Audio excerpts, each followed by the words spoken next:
Hey, hello and welcome back students, welcome back to the MEG-01 series. We are going to cover MEG-01 British poetry, Sylvia Plath, Lady Lazarus. In the introduction, we will discuss a voice that refuses to die. So, imagine this, a woman stands in front of a crowd. She speaks calmly, but her words are intense, sharp and powerful. She says she has faced death multiple times. She has been destroyed again and again, but she always comes back, not weak but stronger. This is the voice of Sylvia Plath in Lady Lazarus. This is not just a poem, it feels like a performance, a confession, a rebellion. Now let's talk on what is this poem about. At first, it sounds shocking. The speaker talks about death, suicide attempts, pain, destruction. But actually the poem is about survival, rebirth, power, identity, resistance against oppression. The message, even after being destroyed, I rise again. Title meaning Lady Lazarus.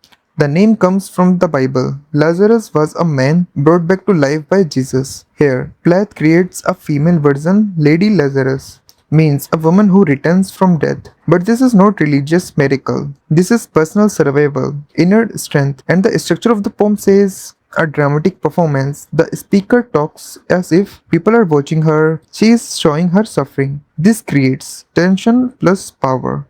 In the part 1, I have done it again. The poems begin I have done it again meaning she has faced death again. She says this happens every 10 years. She has survived multiple attempts. She treats death like a routine. This is shocking, but it shows control over death. Part number 2, life as a performance. She describes herself as a spectacle, something people watch. She compares herself to a circus show. People come to see her suffering, her survival.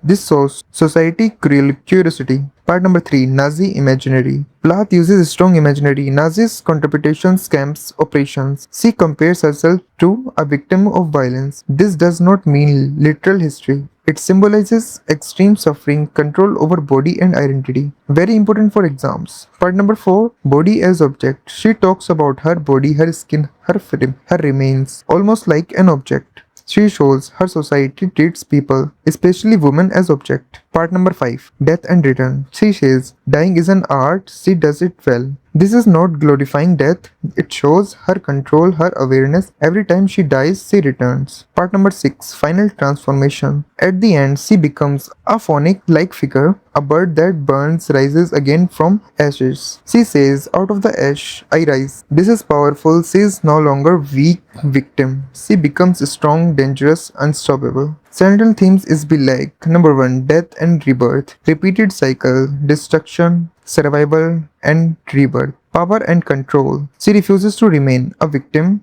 She takes control of her identity. Number 3, oppression, references to patriarchy, control over women. Number 4, identity. She rebuilds herself again and again. Number 5, performance. Life becomes a public display. Modern confessional features. Personal voice, emotional intensity, direct expressions, shocking imaginary, psychological depth. This makes it conventional poetry. Critical views, some says poem is disturbing, yes, but intentionally, because it reflects real suffering, it challenges society. It is not weakness, it is strength through honesty. Now, if you want to read this about how you can help, this is the point you can read and note it down according to you. I am concluding this. Plath teaches us suffering does not end us, it transforms us. Even after destruction, humans can rise again. Lady Lazarus becomes a symbol of strength, not weakness. So that's it from this video of MEG-01 British poetry, Sylvia Plath, Lady Lazarus. Bye bye.